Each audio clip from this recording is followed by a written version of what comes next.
Welcome to the Mixology Talk Podcast, where we serve up answers for your cocktail questions, interview top industry professionals, and keep you up to date with what's going on in the world of craft cocktails. Hi, everyone, and welcome back to Mixology Talk Podcast. We're at episode number 4, and we're going to be talking about one of my wife's favorite drinks. And he says that because if he were talking about himself, he would be saying one of my own least favorite spirits. I hate this spirit. Which I just don't think it's earned that place. However, Chris is in good company because this spirit is, it seems like it just has a bad reputation among high-end bartenders and mixologists. You don't tend to see it on high-end restaurant cocktail menus. You don't tend to see it in craft bars, although I do think that is changing. I think so, too. Over the last couple of years, we've seen a big movement in kind of the Tiki culture. We're talking about rum at this point. So we're some of the best bars in the country are focusing on rum these days, and that's kind of a new thing. But they're generally tiki bars, right? Generally tiki bars. It seems absolutely. like one thing I have noticed is that you have the tiki bars that definitely feature rum and do a great job of it, and you have the non-tiki bars that don't really have a lot of rum on the menu. It seems like it'll come up from time to time, and maybe something like a spiced rum, especially in the winter months, it seems like it comes up. But I don't see a lot of rum just sort of hanging out on high-end restaurant menus. Yeah, and I'm sure there's probably always exceptions to the rule, but for the most part, rum is kind of one of the misunderstood spirits in the business, and just kind of not glorified ones. Like we mentioned, I think that's changing, but exactly, which is a shame. I think rum is fantastic. I'm still working on Chris, as you might have noticed, but we have both already finished our rum cocktail for the evening, so clearly he didn't dislike it that much. I just need to get past it. It's not going to drink itself. So that's a lie. He loved it. How is rum made? How is it different from what we've already talked about, which is we've talked about vodka, we've talked about gin, and what was last time? Last time was tequila. Tequila, right. So how's rum different? So rum, as a category, is kind of the wild, wild west. You know, there's no real governing body on saying this is how you make rum. Rum can be pretty much produced anywhere in the world. It's really unique in that aspect. Also, the base of rum is always some form of sugar cane. That's just what makes it rum, right? Right, exactly. So it's either sugar cane or some form of molasses. And that's the base of rum. So now that we're already starting with kind of the sugar-rich substance, you don't really need to cook it. You don't really need much to really start off the fermentation process. So it's nice and easy and very clean, simple, and probably one of the cheaper styles of alcohol to produce. I would imagine, absolutely. So unlike tequila, where you have to take the piña, the agave plant, and go and cook it to try to get the sugars to come out, since we're starting with sugarcane juice or molasses, the sugars are already there. So you get the, I'm looking at Chris to make sure I'm saying this right. So you get the sugarcane juice or molasses, you throw it in some water, and then you just leave it to ferment, right? Pretty much, so you're making sugar wine. Yeah, exactly. So you're adding yeast to it, and kind of coaxing along. And then after that point, and once you have the alcohol, you just distill it and separate out the water and all the other byproducts. And that's it. You have rum. But I think that's... If you think about what goes into it, if you think about tequila, you are starting with the plant. Mm-hmm. You're starting with a plant that takes years and years to grow. It gets cooked and all these processes. So when you taste tequila, you can taste the sort of herbal earthiness to it. However, with rum, it's more one-dimensional. I will definitely agree with this. When you start with something as sort of simplified as sugarcane, you don't have the many, many layers of sort of earthy flavor that go into it. Right. And there is a style of rum that definitely kind of exhibits those nuances, and it's kind of one of the more rare styles, which we'll get to in a minute here. But for the most part, you're just getting kind of a sweet-based alcohol. So you mentioned earlier you can use sugarcane juice or molasses to make rum. Can you use either one to make clear rum? Yeah. Typically, I think the molasses-based ones are used for much heavier styles of rum, so much more of the dark styles of rum. That's what I was wondering, because molasses, if you think about it, is a very thick, dark-colored sort of thick sugar base. Exactly, yeah, exactly. So, which brings us to kind of the categories of rum. So, for the most part, there's only a couple different categories of rum, and there's a few different ways of kind of adding or putting them into different categories. So the most common way is based off of color. So you have light rum, you have kind of gold rum, dark rum, spice rum, and the last one that I mentioned earlier, which is rum agricole, which is that one where you're going to get all those kind of nuances of the sugarcane and, much more delicate and herbal style of rum. And these are words that you would see on the label of a bottle in your supermarket. So, Absolutely. So it's similar to tequila in that there are sort of grades of color. Light silver or white rum it's basically clear. It looks like vodka. It's a very subtle sweet flavor. Again, in my personal opinion, it's a little bit one-dimensional because it doesn't have a lot of that other stuff going on. It's made with, again, either sugarcane or molasses, but it's a little bit simpler in terms of flavor. That's not a bad thing. But I wouldn't... if you're going to make a cocktail out of it, you're probably going to want to add more components that add the depth of flavor. Right. So with this style of rum, it's really attractive to mix with. It's like the vodka of rums. Right. 'Cause you don't have a lot of layers of flavor to it. So this is where a lot of the cocktails are going to be made from, is this style of rum. So mojitos, even what are some of the other cocktails that... It's a blank daiquiris. canvas. Yeah, So it's something you can definitely work with pretty easily in terms of making cocktails. When I was in college, we always used this one in our rum and cokes. Exactly. Chris and I were married for like 2.5 years before I admitted to him that my college drink of choice was a rum and coke. But we made it getting through that point. We're still married. I'll let you know how that goes. But this is what I would use in my rum and cokes. It's very, very versatile.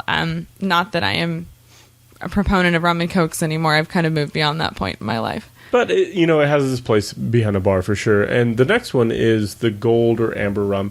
And usually gold or amber typically means that caramel sugar or caramel coloring has been added to it. There can be some barrel aging, light barrel aging like we saw with the Reposado tequilas. But for the most part, caramel has been added to these styles of rum. Caramel flavor, color, or both? Both. Okay, so you are going to have a different flavor coming out of that too. Right, absolutely. So it's not going to be perfectly clear. You're going to get a little bit of color, and you'll get a little bit of that sort of caramelized flavor that goes with. Possibly even some barrel notes that they're trying to replicate, or even if they did add it to the barrels, you'll get those flavors. Will it say on the bottle if it's seen barrels or not? Typically not. Mm-mm. Okay, that's good to know. So the third type is sort of following the spectrum of color, is called dark rum. It's the strongest flavor of the rum grades, and not surprisingly, the darkest color. This is where you really start to see some more interesting flavors, things like caramel, baking spices, and that kind of molasses flavor starts to come back. I like dark rum in the wintertime, personally. I think it's a really great... a great way to pair up with all your baking spices, your nutmegs, your cinnamons, your things like that. I personally don't love it in the summertime. I feel like it's a little bit too heavy for a hot day, but Chris could probably figure out something tasty to do with it. Yeah, dark rums can have their place in some of the lighter, the hotter months. One of my favorite drinks is actually dark rum and tonic water with a little bit of orange zest across the top of it. It's really nice. That sounds amazing. Yeah, the lightness of the tonic water and the bitterness kind of help to make it a little bit lighter and easier to drink. So that's a really, really good cocktail to have, in a winter. Does that have a name? Summer months. Or did you make it up? No, I've had it a couple different times, and I think a Jamaican lady actually told me about this cocktail, and after that I fell in love with it. It was really, really good drink. And the last, so another style of rum is spice rum. This is one of my most feared, most hated styles of rum. I think it's everybody's, and I think honestly the reason is that if you taste it, it tastes a little bit sweeter. So I think it kind of starts to get the reputation of all of the flavored spirits that you see in the supermarket, like the cupcake flavored vodkas and things like that. It gets the same disdain from bartenders. I personally don't think it deserves it. Yeah, the cocktail we had today actually was featuring spice rum, and it turned out pretty good. So there's a way to definitely balance them out, and it brings a lot of flavor to the spirit. And typically, they are a little bit on a sweeter side. So for me personally, that's one of the reasons I don't care for spice rum, just because of the sweetness factor of spice rums. Right. So if you are going to, for example, take a recipe that does not call for spice rum and substitute, you would definitely want to use a little bit less of your sweetener to adjust for that. So keep that in mind. Right, absolutely. And for the last one, something we mentioned is rum agricole. And this is typically made in only a very few islands in the Caribbean, and they're typically French-occupied islands. So back, I believe it was either World War I or World War II. Actually, it might have been when they were going through the wine shortage in France. They designated a way of producing rum agricole, and it's persisted up to this day.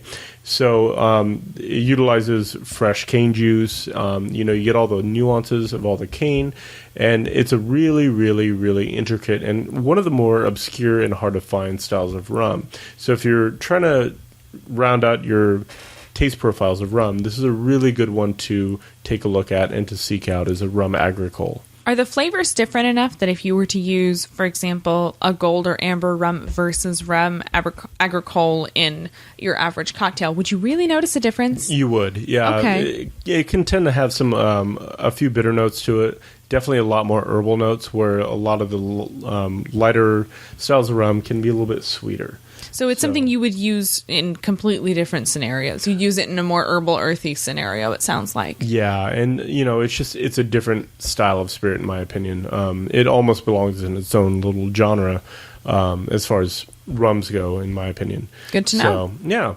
So now the big question. When you go to the supermarket, what do you look for? So one of the benefits of rum is that it can be made anywhere in the world. It is one of the cheapest base spirits, in my opinion, to produce and to purchase as a consumer. So if you're looking for a decent rum, you can probably buy one in just about every category for somewhere between $20 and $30. That's great. That's definitely pretty approachable. So if let's imagine I'm going to the grocery store. I don't have anything in my home bar yet, but I would like something that's really flexible. I don't really want to buy one of each of the 6 different kinds of rum. I just want one bottle that's going to be pretty flexible. I can use it in a lot of different drinks.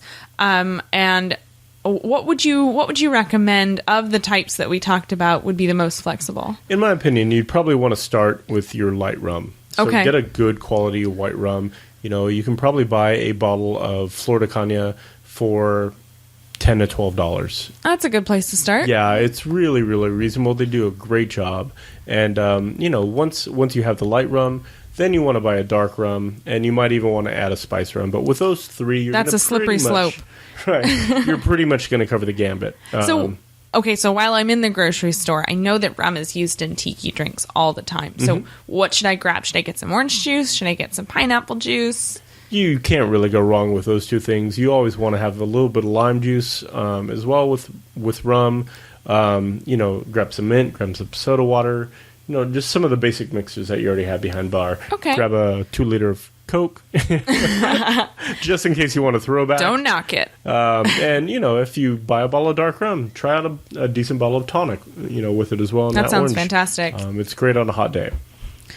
Awesome. So what are we drinking today? So today we are drinking one of the new modern classics on the bar scene. So this cocktail was actually created in San Francisco, where we're from, and it was created by one of the more popular bartenders on the scene by the name of Tony Abu Ghanim.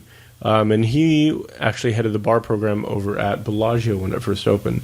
So kind of one of the more famous ones. Some people might actually have seen him on Iron Chef. He was the Iron Bartender or Iron Mixologist, whatever you want to call him. But it's a really cool cocktail. So it's basically just a little bit of spiced rum, some triple sec or orange flavored spirit, lemon juice, simple syrup, and then a little orange twist on it and a sugar rim.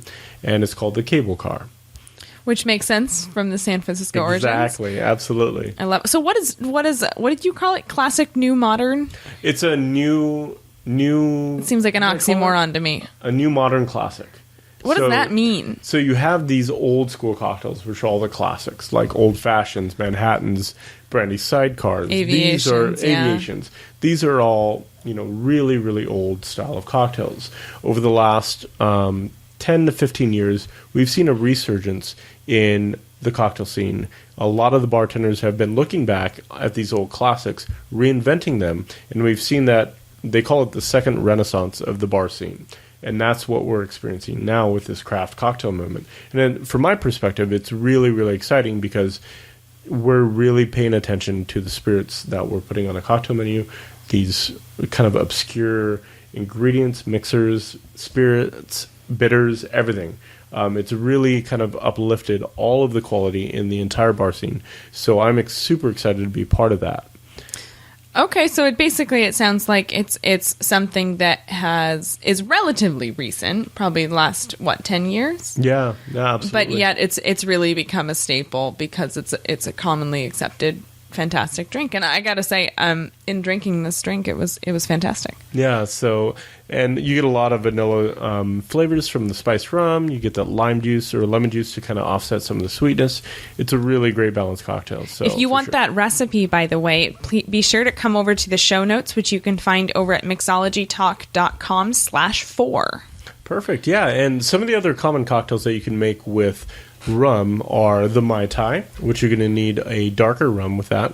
And you'll also need an orgeat for Mai Tai, right? You do. It's a little bit more particular. This one, you're going to invest a little bit more money on some of your ingredients, but it is absolutely a fantastic cocktail, and I would definitely recommend it. It's something that I think is kind of great for a group party. Oh, absolutely. When you're making a large quantity, it's worth investing in the weird stuff like the orgeat, but a Mai Tai done in the classic way is just fantastic. Yeah, it's definitely not the sugar bomb that most people think it is. One of the new drinks that has kind of seen a resurgence in the last year or so is a cocktail called the Dark and Stormy. So typically dark rum, ginger beer, and lime juice, and it's really a great drink. This is one of my absolute favorites. Yeah, it's a great go-to for any bar. Walk in, you don't know what you want. This is a great one to order. And I would say one thing is that in my experience, being a lover of the Dark and Stormy, it's not a bad idea to make sure they have ginger beer first, because I don't love it with ginger ale. It's a different cocktail. Really it's a totally sickly different sweet. Drink. Absolutely. So something you may want to. I do that thing where I walk into the bar and I sort of like awkwardly peer around and try to see what they've got, just to check to make sure they've actually got true ginger beer. Yep, and a couple other cocktails. The Mojito, which is one of the dreaded bartender cocktails, and the daiquiri would be a really great cocktail with rum as well. So awesome. Well, I think that just about wraps us up for this week. In the next episode, we're going to be continuing our spirit series, and we're going to be talking about one of the cheapest and most expensive spirits on the market. Absolutely. So stay tuned for that. And if you're enjoying this podcast, please take a moment to rate us on iTunes. It helps more people find this podcast and also to make better drinks. Awesome. So remember, you can find a summary of this episode and our tasty cocktail recipe over at mixologytalk.com/4. So until next time, we'll see you later, and cheers. Cheers. Never miss an episode by subscribing in iTunes or YouTube. And as always, check out the show notes by clicking on the right.